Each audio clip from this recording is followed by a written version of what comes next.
सभी को मेरा नमस्कार। चैनल में एक बार आपका फिर से स्वागत है। आज के वीडियो में हम बात करेंगे डायरेक्टरेट ऑफ एजुकेशन के NIOS प्रोजेक्ट की, जो कि हर साल दिल्ली गवर्नमेंट अपने स्कूल्स में एनरोल्ड स्टूडेंट्स के लिए ये स्कीम निकालती है और इस बार ये सेशन 2021-22 के लिए निकाली गई है। और इस बार जो सबमिशन की लास्ट डेट रहेगी, जिसमें हमें साथ साथ फी भी सबमिट करनी है, वो है 20 अगस्त 2021। तो आइए जानते हैं कि कौन कौन से स्टूडेंट्स इसमें एडमिशन ले सकते हैं, कौन कौन एलिजिबल हैं और किन किन चीज़ों का ध्यान रखना है। तो सबसे पहली बात है कि जो स्टूडेंट्स क्लास 9 या 10 में इस समय एनरोल्ड हैं और जिन्होंने अपने एनुअल एग्जाम में वो अपीयर हुए 2021 के सेशन में एंड उनका कंपार्टमेंट डिक्लेयर हुआ या फिर वो फेल डिक्लेयर हुए, यानी कि जो स्टूडेंट्स जैसे 2021 में अभी CBSE ने क्लास 10th का रिजल्ट डिक्लेयर नहीं किया है, जब रिजल्ट डिक्लेयर होगा और अगर कोई स्टूडेंट को ये पता चलता है कि उसकी 2 सब्जेक्ट्स में कंपार्टमेंट है या फिर उसके जो रिजल्ट है वो फेल्ड ही डिक्लेयर हो गया है। सेकेंडली, जो स्टूडेंट्स 9th में हैं और वो भी 1 या 2 बार 9th क्लास ही रिपीट कर रहे हैं, फेल हो चुके हैं या उनकी कंपार्टमेंट आई है, इस तरह के स्टूडेंट्स NIOS में एडमिशन ले सकते हैं। दूसरी बात है, और कौन से स्टूडेंट्स हैं जो 9th या 10th के हैं और जो अपने एनुअल एग्जाम में अपीयर ही नहीं हो पाए, यानी कि उन्होंने एग्जाम दिए ही नहीं, those who fail to appear in annual exam in the session 2021 और जिनका अभी SLC नहीं इशू हुआ, यानी स्कूल से उन्होंने अभी SLC नहीं लिया या स्कूल ने उन्हें अभी SLC नहीं इशू किया, यानी कि वो एनरोल्ड हैं, अभी तक वो स्कूल्स में एनरोल्ड हैं, रजिस्टर्ड हैं। तो ऐसे स्टूडेंट्स NIOS स्कीम में एडमिशन लेने के एलिजिबल हैं। फाइन, कि अगर उन्हें CBSE के थ्रू 9th या 10th क्लियर करने में डिफिकल्टी हो रही है तो उनके लिए ये बहुत अच्छी अपॉर्चुनिटी है। अब इसमें क्या है कि जो NIOS के स्टडी सेंटर्स हैं सेशन 2021 के लिए, वो सेम स्कूल्स में ही चलेंगे जैसा कि हर बार होता है। अगर किसी वेन्यू में किसी वजह से स्पेस की प्रॉब्लम है, इंफ्रास्ट्रक्चर की प्रॉब्लम है या कोई कंस्ट्रक्शन वर्क चल रहा है, तो फिर वो स्टडी सेंटर किसी और जगह पे शिफ्ट किया जा सकता है। But in most of the cases आपका सेम स्कूल ही स्टडी सेंटर रहता है, तो कहीं ज़्यादा आपको जाने आने की ज़रूरत नहीं पड़ेगी। दूसरी बात है कि जो NIOS स्कीम में रजिस्ट्रेशन या एडमिशन होगा वो प्रेजेंट पेरेंट स्कूल में ही होगा, जहां पर कि बच्चा 9th या 10th में 2021 में पढ़ा है। जहां भी आपका नाम चल रहा है स्कूल में, जिस स्कूल के आप स्टूडेंट हैं, उनके लिए उसी स्कूल में ही एडमिशन या रजिस्ट्रेशन हो जाएगा, तो स्कूल ही ये फैसिलिटी आपको देगा। सेकेंडली, जो बॉयज़ और गर्ल्स के लिए स्टडी सेंटर हैं वो यूजुअली डिफरेंट रहते हैं। बाकी ये डिपेंड करता है इंफ्रास्ट्रक्चर पे, स्ट्रेंथ पे, कि कितने बच्चे एडमिशन लेते हैं, उसके हिसाब से सेंटर्स को डेजिग्नेट किया जाता है। अब यहाँ पर सब्जेक्ट क्या ऑफर किए जाते हैं? One thing in between, NIOS को आप समझते हैं ना कि NIOS का क्या मतलब है? NIOS का मतलब है national institute of open schooling, यानी कि जो बच्चे किसी वजह से स्कूल में एडमिशन तो है, उनका चल तो रहा है स्कूल में नेम, लेकिन वो स्कूल अटेंड नहीं कर पा रहे, बहुत ज़्यादा एब्सेंटिज्म रहा, अटेंडेंस शॉर्ट रही और उस वजह से उनकी स्टडीज़ भी प्रॉपर नहीं हो पाई और वो कंपार्टमेंट या फील्ड की कैटेगरी में आ गए। तो ऐसे स्टूडेंट्स जो हैं वो NIOS से अपनी स्टडी कर सकते हैं, ये उनके लिए बहुत अच्छी अपॉर्चुनिटी रहती है। तो national institute of open schooling, बहुत साल पहले ऐसा होता था कि उसमें बच्चों को एडमिशन लेने के लिए खुद ही एफर्ट्स करने पड़ते थे, बट अब दिल्ली गवर्नमेंट कुछ सालों से उन बच्चों के लिए स्कूल में ही ये फैसिलिटी प्रोवाइड करती है, तो एडमिशन लेना, जानकारी लेना बहुत आसान हो जाता है। सब्जेक्ट्स क्या क्या ऑफर्ड हैं यहाँ पर? लैंग्वेजेस जो हैं वो 2 लेनी है। कौन कौन सी 2 ले सकते हैं? हिंदी या इंग्लिश या फिर संस्कृत। तो ये साथ में उनके कोड्स दिए हुए हैं। खैर, हमें हिंदी, इंग्लिश या संस्कृत में अगर एज अ स्टूडेंट हैं आप, तो इनमें से कोई 2 लैंग्वेजेस आपको चूज करनी ही करनी है। और कंपलसरी सब्जेक्ट क्या रहेगा? सोशल साइंस, SST, ये एक कंपलसरी सब्जेक्ट के तौर पे रहेगा, ये तो हर बच्चे को लेना ही लेना है। उसके बाद अदर सब्जेक्ट्स हैं जिनमें से 2 सब्जेक्ट आपको चूज करने हैं, और ये लिस्ट जो दी गई है इसमें है होम साइंस, उसके बाद है पेंटिंग, इसमें भी ये दोनों ही प्रैक्टिकल सब्जेक्ट्स हैं। तीसरा है साइंस एंड टेक्नोलॉजी, ये भी प्रैक्टिकल्स के साथ रहेगा, और डेटा एंट्री ऑपरेशन, ये भी प्रैक्टिकल के साथ रहेगा, ये एडिशनल सब्जेक्ट के कैटेगरी में है। तो आपको होम साइंस, पेंटिंग या science and technology, in 3 subjects में से 2 सब्जेक्ट चूज करने हैं। और अगर आप लेना चाहते हैं तो आप डेटा एंट्री ऑपरेशन जो कि एडिशनल सब्जेक्ट के तौर पर ले सकते हैं। ये बच्चे की अपनी चॉइस रहेगी। अब क्रेडिट फैसिलिटी, ये जानना भी बहुत ज़रूरी है। क्या होता है, ये जो ट्रांसफ़र ऑफ क्रेडिट नाम से ये एक फैसिलिटी है, ये उन बच्चों के लिए है जिन्होंने 2021 में जो क्लास 10th का अब रिजल्ट आएगा, जो एग्ज़ाम्स आपने दिए, जिस भी तरह से असेसमेंट हुआ है, उसमें आप अगर किन्हीं सब्जेक्ट्स में आप पास हैं, ठीक है, मान लीजिए कि आपने 5 सब्जेक्ट लिए और 5 में से आप 3 में पास हैं बट 2 में पास नहीं है, कंपार्टमेंट है, और अभी इस साल आप NIUS में एडमिशन लेना चाहते हैं, तो उन 3 में से मैक्सिमम 2 सब्जेक्ट में जो आपके मार्क्स हैं वो आप यहाँ NIUS में ट्रांसफर कर सकते हैं। यानी कि अब आपको NIUS में एडमिशन लेने के बाद उन 2 चुने हुए सब्जेक्ट्स में से सब्जेक्ट्स के एग्जाम नहीं देने होंगे। Fine, I think it's clear to you कि अगर आपने CBSE 10th का जो 2021 का एग्जाम का रिजल्ट आएगा और उसमें आप 2 सब्जेक्ट्स में पास हैं, तो उन दोनों सब्जेक्ट्स को आप ट्रांसफर, उनके क्रेडिट्स, उनके मार्क्स को ट्रांसफर कर सकते हैं। तो NIUS में एडमिशन लेने के बाद आपको वो एग्जाम नहीं देने होंगे, आपको वहाँ छूट मिलेगी। और अगर आपके 2 से ज़्यादा एग्जाम्स पास हैं, जैसे 3 हैं, लेकिन फिर भी आपको 2 ही सब्जेक्ट्स, तो वो कोई 2 सब्जेक्ट्स आपको चूज करने पड़ेंगे जिनके मार्क्स आपको आगे ट्रांसफर करवाने हैं। तो जिन्हें भी ये फैसिलिटी अवेल करनी है, तो वो जो अब एग्जाम है NIUS के, वो कब होंगे, आने वाले अप्रैल 2021 में, अप्रैल 2022 में, क्योंकि NIUS के एग्जाम जो हैं वो 2022 में होंगे। Session is 21 to 22। तो अगले साल जब एग्जाम्स होंगे तो आपने सपोज करिए कि यहाँ पर आपने 6 सब्जेक्ट चूज कर लिए, 2 लैंग्वेजेस ले ली, एक सोशल साइंस, और 2 यहाँ से सब्जेक्ट हो गए 5, एक आपने 6 सब्जेक्ट भी ले लिया है एडिशनल, और आपका सोशल साइंस और साइंस सपोज करिए पास है CBSE से, तो आप इन दोनों के लिए ट्रांसफर ऑफ क्रेडिट की फैसिलिटी ले सकते हैं। फाइन। अब देखते हैं कि रजिस्ट्रेशन कम एडमिशन फी, यहाँ पर एक और बेनिफिट मिलता है स्टूडेंट को कि अगर बच्चा 5 सब्जेक्ट्स के लिए एडमिशन ले रहा है, यानी 6 सब्जेक्ट एडिशनल नहीं ले रहा और 5 सब्जेक्ट ले रहा है, तो उसकी फीस और रजिस्ट्रेशन ये डायरेक्टरेट ऑफ एजुकेशन ही बियर करेगा। बच्चे को एडमिशन कम रजिस्ट्रेशन फी नहीं देनी पड़ेगी। लेकिन अगर बच्चा एडिशनल सब्जेक्ट लेता है तो उसे 720 रुपये एक्स्ट्रा देने होंगे एडिशनल सब्जेक्ट के। एडिशनल सब्जेक्ट यहाँ पर क्या है, ये जैसे डेटा एंट्री ऑपरेशन है, तो इसके लिए 720 रुपये अलग से स्टूडेंट को बियर करने पड़ेंगे। बट अगर 5 सब्जेक्ट तक है तो एडमिशन की फ़ी, रजिस्ट्रेशन की फ़ी डायरेक्टरेट ऑफ एजुकेशन ही बियर करेगा, बच्चे से उस मामले में फ़ीस नहीं ली जाएगी।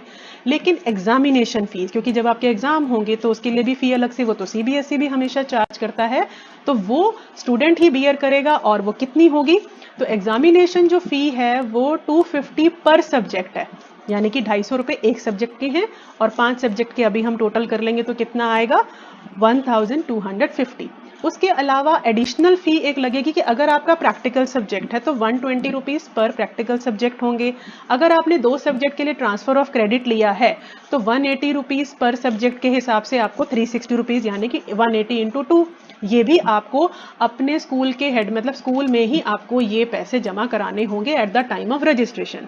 गवर्नमेंट क्या बियर करेगी, रजिस्ट्रेशन और एडमिशन फ़ी, लेकिन आपको एग्जामिनेशन फ़ी बियर करनी है। अभी इसी सर्कुलर में एक एग्जाम्पल भी दिया गया है कि अप्रॉक्सीमेटली आपकी फ़ीस कितनी होगी, एग्जामिनेशन फ़ी जो आप बच्चे को रजिस्ट्रेशन के टाइम पर ही देनी होगी। दूसरा, टीचर्स की बात है तो सब्जेक्ट के डिफरेंट टीचर्स आपको स्टडी सेंटर्स पर प्रोवाइड होंगे। स्टडी मटेरियल भी NIUS की तरफ से ही प्रोवाइड होगा, कोई आपको बुक नहीं खरीदनी होगी बाहर से, और ये फ्री ऑफ कॉस्ट ही आपको मिलेंगी।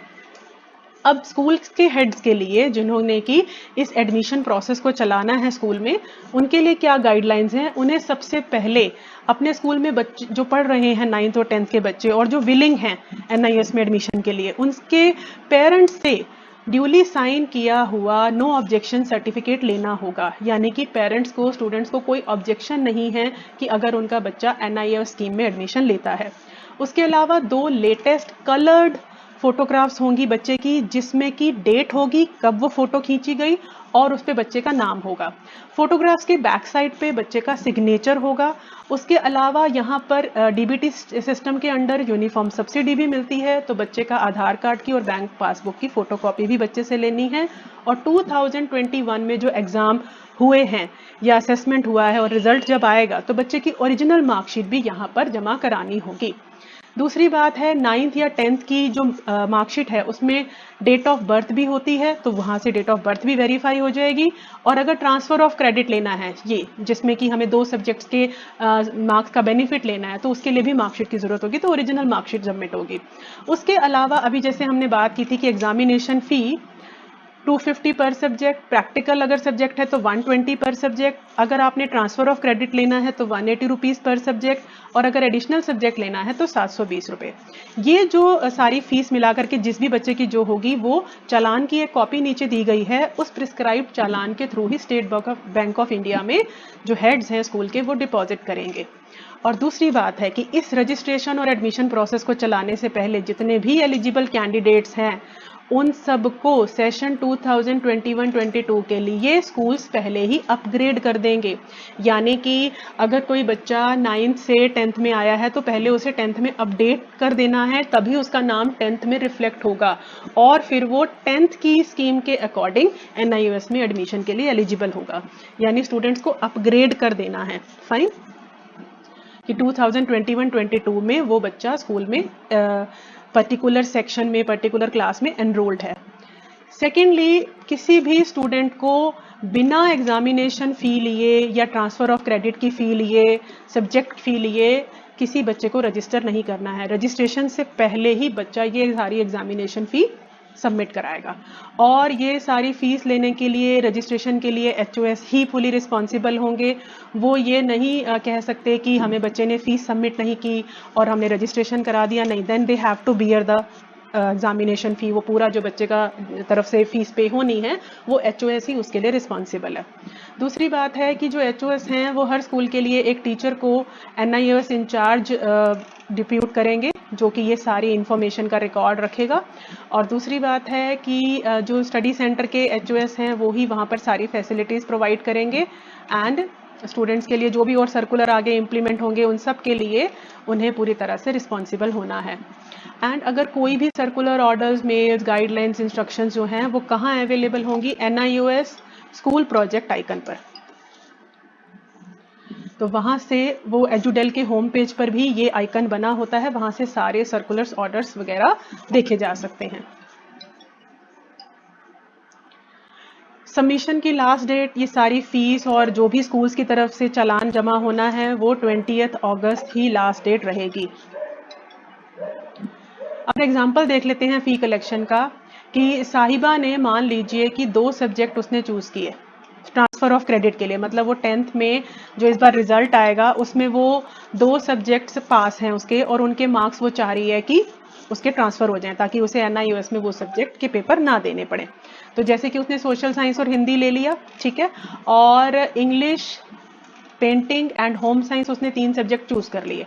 तो सबसे पहले ट्रांसफर ऑफ क्रेडिट 2 सब्जेक्ट की जो फीस है 180 रुपीज़ पर है, तो 2 सब्जेक्ट की हो गई 360 रुपीज़। बाकी बचे 3 सब्जेक्ट्स, उनकी 250 के हिसाब से 750 हो गई। एंड 2 सब्जेक्ट्स इसमें से प्रैक्टिकल के हैं क्योंकि पेंटिंग एंड होम साइंस ये जो है ये प्रैक्टिकल सब्जेक्ट्स हैं। तो प्रैक्टिकल सब्जेक्ट की एक सब्जेक्ट की 120 है, 2 की हो गई 250। तो टोटल फी कितनी आएगी? 1350। तो इस तरह से एक एग्जाम्पल जो है ले सकते हैं कि लमसम इसके आसपास बच्चे की फीस बनेगी। अब यहाँ जो सेकंड एग्जाम्पल है यहाँ आपको दिखाई दे रहा होगा कि टोटल अमाउंट जो है वो 2580 है। तो आप सोचेंगे ऑलमोस्ट डबल, ऐसा कैसे हो रहा है? तो यहाँ भी देखते हैं कि अगर बच्चे की एक एडिशनल सब्जेक्ट, देखो फर्स्ट वाला केस जो था, यहाँ पर जो ये साहिबा वाला केस है इसमें इसने एडिशनल सब्जेक्ट नहीं लिया, और यहाँ जो ये बच्चा है रमेश, ये जो है 6 सब्जेक्ट ले रहा है। अब 6 सब्जेक्ट में क्या ले रहा है? हिंदी, इंग्लिश, ये इसने 2 लैंग्वेजेस ले ली, सोशल साइंस कंपलसरी सब्जेक्ट ले लिया, साइंस एंड टेक्नोलॉजी और उसके अलावा पेंटिंग एंड ये डाटा एंट्री ऑपरेशन इसने एडिशनल सब्जेक्ट लिया। तो एडिशनल सब्जेक्ट की जो फीस है वो 720 है। एक ही सब्जेक्ट ले सकते हैं, एक ही रहेगा 720। 6 सब्जेक्ट, यहाँ पर इसने ट्रांसफर ऑफ क्रेडिट का ऑप्शन नहीं लिया क्योंकि इसने हो सकता है कि 10th के अभी एग्जाम्स ही ना दिए हो, है ना, ये अभी जो 10th है उसमें आया हो और ये चाह रही, या 9th में ही 2 बार फेल हुआ हो या 1 बार फेल हुआ हो या 9th में कंपार्टमेंट आई हो। तो इस तरह के स्टूडेंट्स जो हैं वो जो ट्रांसफ़र ऑफ क्रेडिट है उस स्कीम के लिए एलिजिबल नहीं है क्योंकि उन्होंने तो 10th की अभी CBSE का कोई एग्ज़ाम दिया ही नहीं है। तो 6 सब्जेक्ट इसने ऑप्ट किए हैं, 250 के हिसाब से वो फीस बनेगी 1500 रुपये। और इसमें से 3 सब्जेक्ट प्रैक्टिकल हैं, science and technology, painting, data entry operation. तो 120 के हिसाब से ये 360 रुपीज़ की ये फीस हो जाएगी। और फिर यहाँ पर टोटल बनेगा 2580। तो इस तरह से यहाँ फीस ज़्यादा हो जाएगी, क्योंकि आपने कोई पहले से सब्जेक्ट क्लियर नहीं किया हुआ। दूसरी बात है कि आपने एडिशनल सब्जेक्ट भी लिया है, प्रैक्टिकल सब्जेक्ट्स भी बढ़ गए हैं। तो इस तरह का अमाउंट आप अपने माइंड में सोच के चलिए कि आपकी फ़ीस लग सकती है। दूसरी बात है, यहाँ से यूनिफॉर्म सब्सिडी भी मिलेगी, जो डायरेक्टरेट ऑफ एजुकेशन के हर स्टूडेंट को मिलती है। तो वो यूनिफॉर्म सब्सिडी NIOS में एडमिशन लेने वाले बच्चों को भी मिलेगी। अब करना कैसे है, इनका रजिस्ट्रेशन कैसे करना है? जो MIS मॉड्यूल है जिसमें कि स्टूडेंट की सारी डिटेल हमें फिल करनी है, तो उसके लिए सबसे पहले स्कूल में जो इंचार्जेस हैं वो क्या करेंगे कि एडुडेल की साइट पे जाएंगे, edudel.nic.in पे, वहाँ स्टूडेंट मॉड्यूल में लॉगिन करेंगे। तो वो स्कूल के लॉगिन से करेंगे उसमें एंट्री, और फिर NIOS प्रोजेक्ट का आइकन क्लिक करेंगे और उसमें स्टूडेंट का ID डालेंगे। फाइन। उसके बाद वहाँ पर बच्चे का जैसे ही एंटर करेंगे ID को, तो बच्चे का नाम और उसकी डिटेल्स वहाँ आने लग जाएंगी। अगर बच्चे का नाम वहाँ नहीं आ रहा है, इट मीन्स कि उसे 21-22 सेशन के लिए अपडेट नहीं किया गया है उसका नाम। उसके बाद सारी एंट्रीज को बहुत ध्यान से भरेंगे। कौन कौन सी एंट्रीज हैं, स्पेशली बच्चे का name, father's name, mother name and date of birth, ये स्कूल के रिकॉर्ड के अकॉर्डिंग ही प्रॉपरली केयरफुली भरना है। उसके बाद सब्जेक्ट कॉम्बिनेशन की बच्चे ने कौन कौन से सब्जेक्ट चूज किए हैं, ये बहुत ध्यान से उसमें हमें लेना है। और अगर किसी सब्जेक्ट में वो ट्रांसफर ऑफ क्रेडिट भी ले रहा है, जैसे हमने बात की कि CBSE 10th के एग्जाम्स में अगर उसने कोई सब्जेक्ट क्लियर कर रखे हैं और उनमें किन्हीं 2 में वो ट्रांसफर ऑफ क्रेडिट ले सकता है, तो वो भी एलिजिबल स्टूडेंट्स को अवॉर्ड करने हैं। उसके बाद कलर्ड फोटोग्राफ अपलोड करनी है, बच्चे के सिग्नेचर और 10th की मार्कशीट या 9th की मार्कशीट एंड आधार कार्ड, ये सारी जो प्रिस्क्राइब्ड जगह होंगी वहाँ पर, प्रिस्क्राइब्ड प्लेस पर, वो सब चीज़ें ये केयरफुली अपलोड करनी है। उसके बाद प्रीव्यू देखने के बाद डिटेल्स को दोबारा से चेक कर लेंगे, और अगर कोई करेक्शन की ज़रूरत है तो वो उसी समय सबमिट करने से पहले ही करनी है। And then press the submit button, तो ये बच्चे का एक फॉर्म फिल हो जाएगा। अब ये डेटा सबमिट हो गया ऑनलाइन। उसके बाद HOS एंड इंचार्जेस क्या करेंगे, after submitting the data on MIS module, वो हर बच्चे की एप्लीकेशन का प्रिंट आउट ले लेंगे। उसके बाद हर स्टूडेंट के उस प्रिंट आउट एप्लीकेशन फॉर्म पर सिग्नेचर होंगे, उसके पेरेंट के भी होंगे, दोनों के सिग्नेचर ले लिए जाएंगे।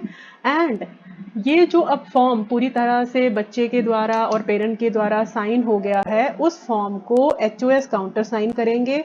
ओरिजिनल मार्कशीट, ओरिजिनल बैंक चालान की बैंक में उन्होंने वो सारी एग्जामिनेशन फीस सबमिट कर दी है, और लिस्ट ऑफ स्टूडेंट्स वो NIOS स्टडी सेंटर को कंसर्न्ड, उसका जो HOS है, जो भी स्टडी सेंटर अलॉट किया जाएगा उसके HOS को भेज देंगे। और एक सेट वो डॉक्यूमेंट का अपने स्कूल के रिकॉर्ड के लिए भी रख लेंगे। एक कॉपी भेजनी है NIOS स्टडी सेंटर के HOS को, और एक रखनी है स्कूल के रिकॉर्ड में।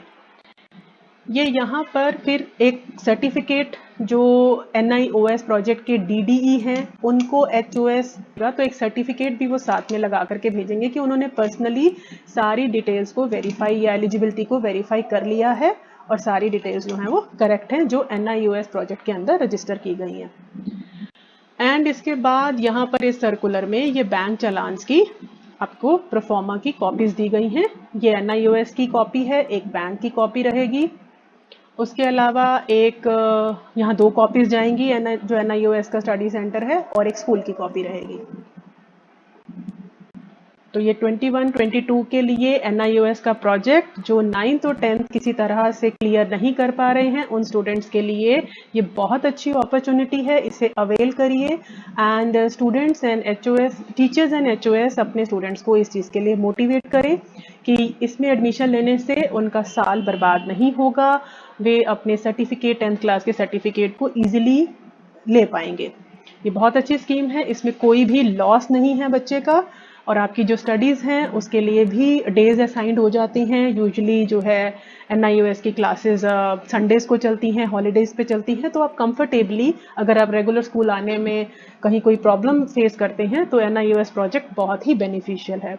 आई होप ये जानकारी आपको उपयोगी लगी होगी, यूजफुल लगी होगी। सो इसे प्लीज़ शेयर कीजिए और स्टूडेंट्स एंड टीचर्स के साथ एंड चैनल को सब्सक्राइब कीजिए सो दैट कि इसी तरह के और सर्कुलर्स, ऑर्डर्स, कुछ information and you very well know कि science related activities and theory content भी मैं टाइम टू टाइम अपने चैनल पर पोस्ट करती हूँ। So for all these things subscribe the channel and don't forget to press the bell icon.